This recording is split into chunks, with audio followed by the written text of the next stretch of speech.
Ellos reían, besaban las cámaras, firmaban autógrafos y brillaban en pantalla como santos esculpidos en celuloide dorado. Pero detrás de esos encuadres perfectos, detrás del acción y los aplausos, respiraba algo más oscuro, algo real. La época de oro del cine mexicano no fue solo brillo, fue también una máquina, un reino donde algunos hombres lo controlaban todo, no con puños, sino con encanto, con mentiras envueltas en risas y poder disfrazado de ternura. No todos fueron monstruos, pero algunos supieron usar la máscara demasiado bien, y lo que hicieron tras puertas cerradas dejó heridas que ningún carrete capturó. Esto no es chisme, no es morbo barato, es memoria tallada en sombra. Un ajuste de cuentas por aquellas historias que se silenciaron para que sus nombres pudieran brillar eternamente. Y aún hoy seguimos preguntando: ¿cuántas mujeres fueron borradas para que ellos se volvieran inmortales? ¿Cuántos silencios compraron su estrellato? Quizá los amaste. Quizá todavía admiras sus películas, pero después de hoy, jamás los verás con los mismos ojos. Suscríbete si crees que estas verdades merecen salir del silencio. Que la pantalla recuerde lo que los estudios quisieron enterrar. Lo llamaban el rey del pachuco, el eterno bufón, el hombre que hizo reír a México, incluso cuando el país estaba sangrando. Germán Valdés, conocido por todos como Tintán, llevaba su carisma como un traje hecho a medida, trajes llamativos, jerga de frontera.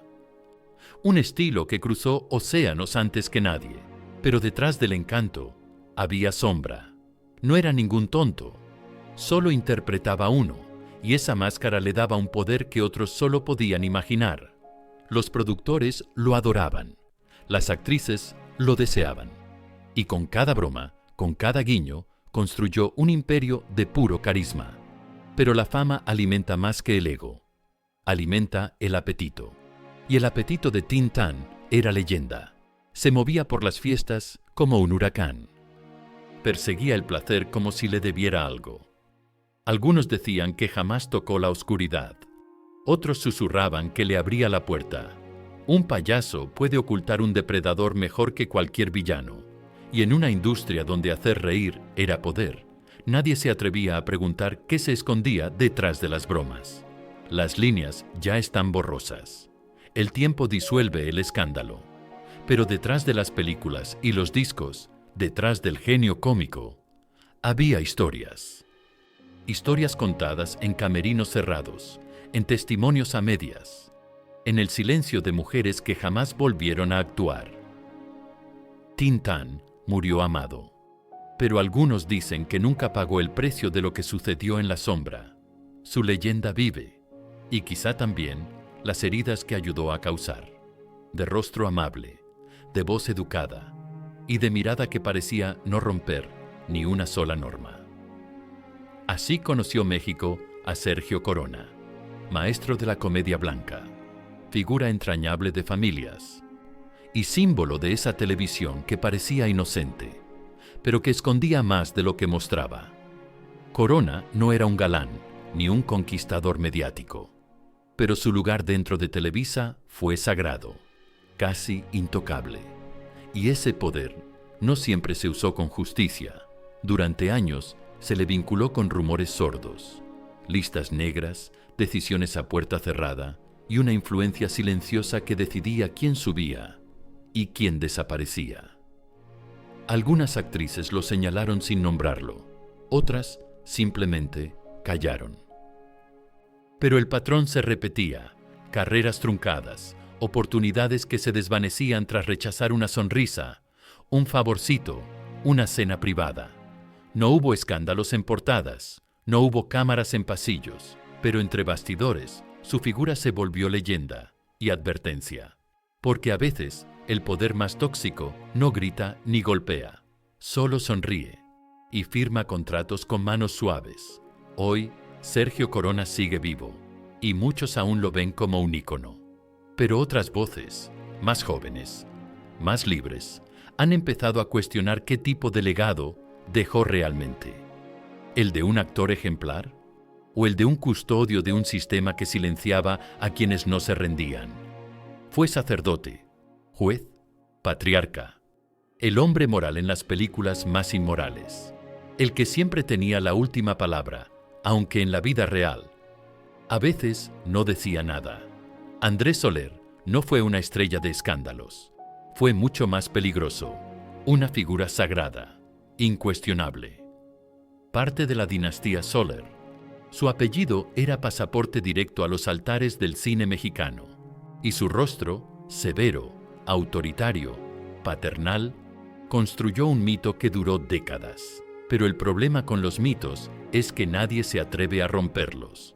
Pocas veces se hablaba de cómo usaba su peso, cómo protegía a sus favoritas, cómo decidía con quién se trabajaba y con quién no. Algunas actrices jóvenes lo veían como mentor, otras como amenaza disfrazada de protector. Lo que parecía consejo era presión. Lo que parecía apoyo venía con condiciones.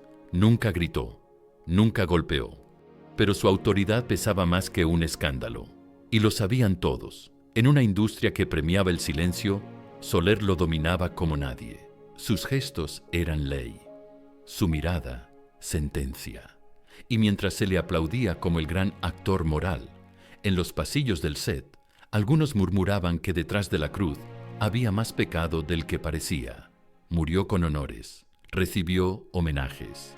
Pero muchos de los que compartieron camerino con él aún no saben si lo recuerdan como un padre del cine, o como uno más de los que usaban su poder para que nadie más pudiera tenerlo. Decía que era el comediante blanco. Decía que nunca decía malas palabras. Decía que todo era para los niños. Y quizá por eso nadie se atrevía a ver más allá. Gaspar Genain, mejor conocido como Capulina, fue uno de los rostros más amables del cine mexicano. Pero a veces, la amabilidad es una máscara más. En un México que idealizaba la inocencia, Capulina era el rey. Películas con risas fáciles, chistes torpes, torpeza planeada y un culto de admiración que lo hizo intocable.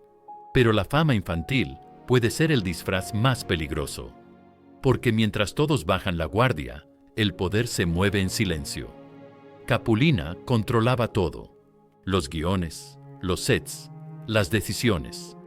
Y si una actriz no encajaba con su visión, desaparecía del proyecto sin explicación.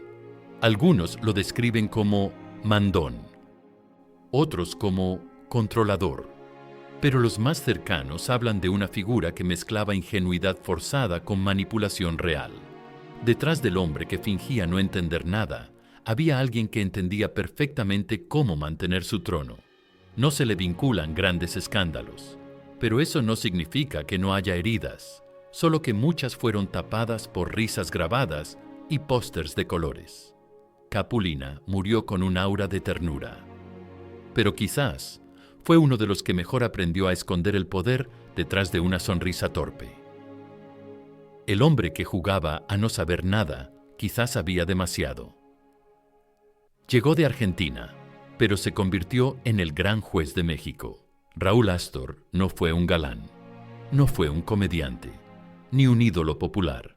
Fue algo más inquietante, el hombre que decidía quién merecía ser vista y quién no.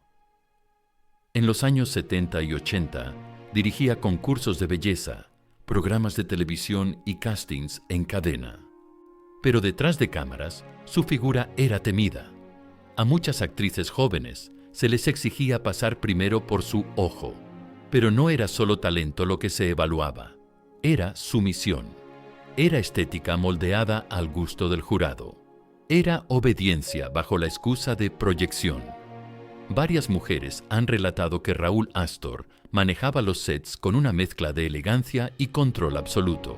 No gritaba, no amenazaba, solo te hacía saber que si no aceptabas sus reglas, no trabajarías en nada. Algunas lo llamaban formador de estrellas, pero muchas lo recuerdan como el portero de un sistema frío, masculino y obsesionado con el cuerpo femenino. Sus decisiones dejaban fuera a cientos, Y muchas veces, las puertas se cerraban sin explicación. Murió sin grandes homenajes. Pero su sombra sigue presente en cada historia de actriz descartada, de modelo humillada, de mujer que prefirió irse antes que adaptarse. Raúl Astor no actuó en pantalla, pero fue protagonista del lado más cínico del espectáculo mexicano. Y eso también es parte del cine que nos formó. Fue el más impredecible, el más escandaloso, el que hacía reír, mientras por dentro algo gritaba por ayuda. Manuel el Loco. Valdés fue un cometa en el firmamento del cine y la televisión. Pasó como rayo por decenas de películas, programas, sketches y escándalos. Pero nadie se atrevía a ver al hombre detrás del personaje. Era parte del poderoso clan Valdés, hermano de Tintán y de Don Ramón, pero nunca quiso imitar a nadie. Él era el loco, el que rompía reglas, guiones, rutinas. Pero la locura a veces es solo el disfraz del dolor, consumido por adicciones, relaciones rotas y una vida personal marcada por excesos. Valdés se movía entre sets como un volcán disfrazado de payaso. Amó de verdad, pero también destruyó lo que amaba. Fue padre de Cristian Castro, pero no fue padre presente. Varias mujeres en su vida hablaron de ese magnetismo peligroso, el que te hacía reír en público y llorar en privado. Lo protegía su carisma, lo salvaba su fama. Pero incluso los ídolos tienen madrugadas oscuras. En sus últimos años, buscó redención. Volvió a la televisión. Quiso reconciliarse. Pero muchas heridas seguían abiertas. Murió querido, pero también incomprendido. Porque a veces, los que más hacen reír son los que más temen ser vistos sin máscara. Y en la historia de este cine, el Loco fue quizá el más humano de todos. Apareció con fuerza brutal en Los Olvidados. Con apenas 20 años ya parecía una amenaza para el sistema. No por escándalos, no por adicciones, sino por algo más profundo. Su presencia incomodaba. Roberto Cobo, con sus rasgos agudos, su mirada perturbadora y su voz rasposa, no era el galán que el cine mexicano quería vender, pero era sin duda el actor que más verdad transmitía.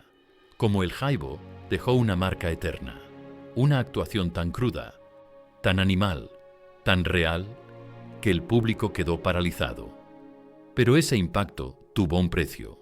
Después de Los Olvidados, Cobo fue encasillado. Papeles de villano, de enfermo, de criminal. Como si la industria no supiera qué hacer con tanto talento en un cuerpo que no encajaba en los estándares del deseo. Detrás de cámaras era culto, sensible, discreto. Pero también cargaba con un secreto, su orientación sexual. En una época donde ser gay era casi una sentencia, Cobo vivió décadas en las sombras. La homofobia estructural del medio le cerró puertas, le limitó papeles y lo dejó al margen de los grandes homenajes. Y sin embargo, siguió, película tras película, dignificando cada línea, convirtiendo cada escena en arte puro. Murió casi en el olvido, pero quienes lo conocieron saben que fue uno de los más grandes actores que México ha tenido. Un hombre que no fingía belleza, ni vendía sonrisas falsas. Solo actuaba con el corazón desgarrado. Y por eso, tal vez, el cine nunca se atrevió a mirarlo demasiado tiempo. Su padre fue uno de los grandes. José Elías Moreno, el original, construyó una carrera respetada, inolvidable, sólida. Pero su hijo fue todo lo contrario. José Elías Moreno Jr., apodado El Resbaloso por su papel más recordado, entró al cine con herencia de estrella y terminó como símbolo del derrumbe. Tenía presencia, tenía apellido, tenía acceso a todo, pero eligió el camino más turbulento, el de las fiestas, el del alcohol, el de los tratos oscuros con productores de moral flexible. Se le acusó de maltratar actrices, de llegar drogado a los sets, de chantajes, de escándalos y de usar el apellido de su padre como salvoconducto para el abuso. Nadie se atrevía a enfrentarlo, hasta que simplemente dejó de importar. fue cayendo en producciones cada vez más baratas, en papeles repetitivos, en películas olvidables. Y el cine, que alguna vez lo recibió como hijo pródigo, lo despidió en silencio. Murió en 2020, lejos del cariño del público, sin homenajes, sin memoria.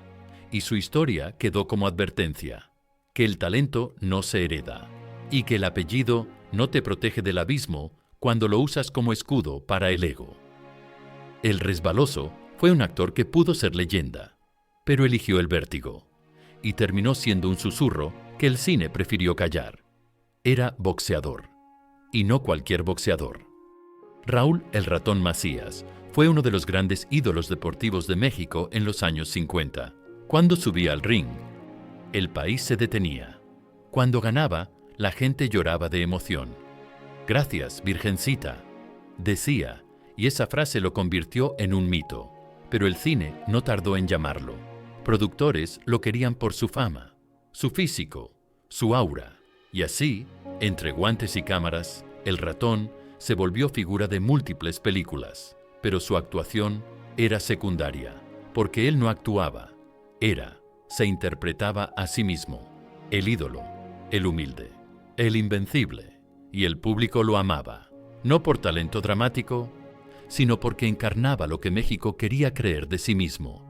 Pero con los años, su imagen fue usada en exceso. Películas mal producidas, guiones simplones y una figura repetida hasta el desgaste. Ya no era el campeón, era el símbolo desgastado del México idealizado. Y cuando dejó el cine también lo dejó a él. Murió respetado, pero lejos del centro. Como esos héroes que ya no encajan en las nuevas narrativas. Demasiado limpio, demasiado correcto, demasiado pasado. Hoy, pocos recuerdan sus películas, pero su figura sigue siendo parte de ese archivo nacional de nostalgias, donde el deporte, el cine y la fe se mezclaron por unos años bajo la imagen de un hombre que siempre dio gracias antes de recibir los golpes. Lo conocían por su ritmo imposible, por esa elasticidad casi sobrenatural, por convertir cualquier calle en escenario. Adalberto Martínez, el legendario Resortes, fue uno de los grandes cómicos del cine de oro. Pero mientras hacía reír, también veía cómo el sistema destruía a muchos de sus colegas. Y él aprendió a navegar las aguas turbias del espectáculo. Nunca se metió en escándalos, pero tampoco denunció nada. Era querido por todos, porque no incomodaba a nadie. Su secreto fue adaptarse, ser útil, ser gracioso y, sobre todo, no meterse donde no debía. Varias actrices contaron que Resortes era amable en los sets, pero también indiferente ante los abusos. Si alguien lloraba, miraba hacia otro lado. Si había injusticia, se ponía a bailar. Se convirtió en parte del decorado, en un hombre que sobrevivía con alegría artificial en un entorno que se caía a pedazos. Su estilo se volvió icónico, pero también repetitivo. Y con el paso del tiempo, la risa dejó de ser contagiosa y empezó a aparecer una máscara vieja, puesta por rutina. Murió como leyenda. Pero su historia deja una pregunta incómoda. ¿Cuántos cómicos callaron demasiado? ¿Cuántos prefirieron el show antes que la verdad? Resortes fue talento puro. Sí, pero también el reflejo de un sistema donde el silencio era la clave para seguir bailando. No solo fue director, no solo fue actor. Emilio "el Indio" Fernández fue el arquitecto del cine nacionalista mexicano. Con películas como María Candelaria, con Dolores del Río como musa y Gabriel Figueroa como aliado de luz, Fernández construyó una estética nacional. Montañas, indígenas, campesinos, todo bañado por sombras dramáticas y silencios pesados. Pero mientras en pantalla construía belleza, en la vida real levantaba muros de miedo. Era autoritario, era celoso, era explosivo. Se decía que en los sets nadie podía contradecirlo, que las actrices sabían que no se le decía que no, y que los actores, aunque lo admiraban, preferían no provocar su ira. Tenía pistola, y la mostraba. Era parte del mito y también parte del terror. Su casa en Coyoacán, hoy museo, fue escenario de fiestas, peleas, gritos y exilios forzados. Muchos se alejaron de él con el tiempo, y muchos más. Simplemente no se atrevieron a hablar. Pero entre bambalinas, todos sabían. Si Emilio te protegía, tenías carrera. Si Emilio se ofendía, eras borrado. Era el patriarca de un cine hecho con fuerza bruta, pasión y también con imposición. Hoy se le reconoce como genio, y lo fue. Pero también fue un hombre que confundió autoridad con violencia y arte con posesión. Con sombrero al viento y un caballo galopando detrás, Antonio Aguilar conquistó a México. Fue el charro por excelencia. El intérprete que cantaba la historia del pueblo como si fuera suya, y en parte lo era. Pero debajo del carisma, la sonrisa franca y el legado musical incuestionable, había un hombre de carácter férreo, controlador y celoso de su imperio. Antonio no solo actuaba, dirigía, escribía y elegía a quien sí y a quien no. Dentro del set, su voz era ley. Fuera de cámaras también. Algunas actrices que trabajaron con él, aunque siempre con cuidado en sus palabras, dejaron entrever que las decisiones de reparto no siempre fueron profesionales, que había favoritismos, relaciones de poder y una clara jerarquía invisible, donde el patrón mandaba. Su relación con Flor Silvestre, aunque celebrada, también fue señalada por ciertos biógrafos como profundamente posesiva. Ella, una estrella por derecho propio, fue desplazándose poco a poco del foco, al rol de esposa, madre y soporte silencioso. Sus hijos, Pepe y Antonio Jr., heredaron no solo el talento, sino también un apellido construido con disciplina estricta. Porque para Antonio el éxito era sagrado, y quien fallaba en lo profesional o lo personal era reemplazado. Murió como leyenda. Pero muchos aún se preguntan, ¿era el hombre tan noble como sus canciones? ¿O simplemente supo construir una imagen que nadie se atrevió a cuestionar? El cine lo aplaudió, la música lo eternizó. Pero la verdad detrás del ídolo aún cabalga en la penumbra. Le decían mantequilla porque todo se le resbalaba con gracia, porque tenía la capacidad mágica de hacer reír sin burlarse, de llenar una escena sin quitarle protagonismo a nadie. Fernando Soto, eterno secundario, fue el alma de decenas de películas. Siempre estaba ahí, acompañando al galán, defendiendo al indefenso o sacando una carcajada del silencio más serio. Pero fuera de cámara, su historia era otra. No tenía contratos millonarios, no era portada de revistas, y muchos dentro de la industria lo miraban con condescendencia. Actores menos talentosos pero más apuestos o vendibles recibían honores, premios y aplausos. Mantequilla, en cambio, recibía risas y en muchas ocasiones, olvido. A pesar de que su entrega era total, de que llegaba puntual, de que salvaba escenas con su improvisación, muchos productores seguían tratándolo como un complemento simpático. Nunca protagonizó, nunca besó a la dama, nunca fue el héroe. Pero lo que pocos sabían era que detrás de esa humildad vivía un hombre de profunda tristeza. Sabía que el cine lo necesitaba, pero también sabía que nunca lo verían como parte del Olimpo de la época de oro. Murió sin escándalos, sin reclamos, sin ruido. Pero los que trabajaron con él dicen que en sus últimos años llevaba siempre los ojos un poco más tristes, como quien dio todo y solo pidió un poco de reconocimiento a cambio. Hoy lo recordamos como uno de los grandes sin medalla, como el actor que, sin querer brillar, le dio luz al cine mexicano. Joaquín Cordero era el arquetipo del galán clásico, alto, elegante, con una mirada firme que bastaba para llenar la pantalla. Fue sacerdote, soldado, villano, amante. El cine lo moldeó en cada rol, y él respondió con una profesionalidad implacable. Pero no todo fue brillo ni confianza. En una industria que exigía perfección, la belleza de Cordero fue tanto su escudo como su prisión, porque cuando la apariencia se convierte en moneda, todo lo demás se vuelve sospechoso. Su inteligencia, su sensibilidad, su humanidad. Muchos lo veían como simple decoración, un rostro para enamorar al público femenino, pero pocos sabían que detrás del actor vivía un hombre obsesivo, exigente consigo mismo y profundamente atormentado por la superficialidad que lo rodeaba. Joaquín quería ser tomado en serio. Quería dejar algo más que suspiros. Quería ser artista. Con los años, lo logró. Se convirtió en un pilar de las telenovelas, en mentor de nuevas generaciones, en símbolo de una masculinidad serena, capaz de sentir sin explotar. Pero en sus entrevistas finales dejó entrever un cansancio hondo. La fama no le había dado paz, y los reflectores, al apagarse, dejaban un vacío difícil de llenar. Murió como vivió, con dignidad, sin escándalos, pero con una melancolía que aún atraviesa sus películas. Joaquín Cordero fue más que un rostro bonito.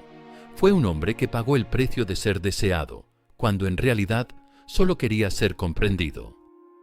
Al final de esta historia, no buscamos héroes ni villanos, solo queremos memoria.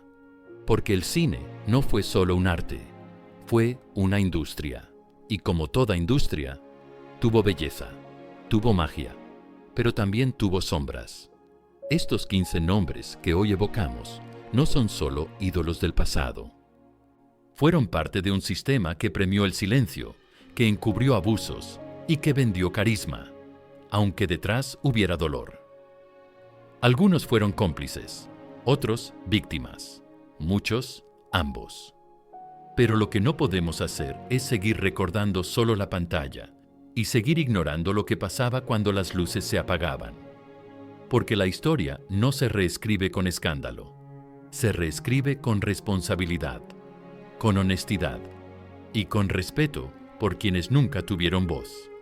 Si hoy hablamos de ellos, no es para destruirlos, es para entender de qué estaba hecho ese mundo y de paso, para no repetirlo.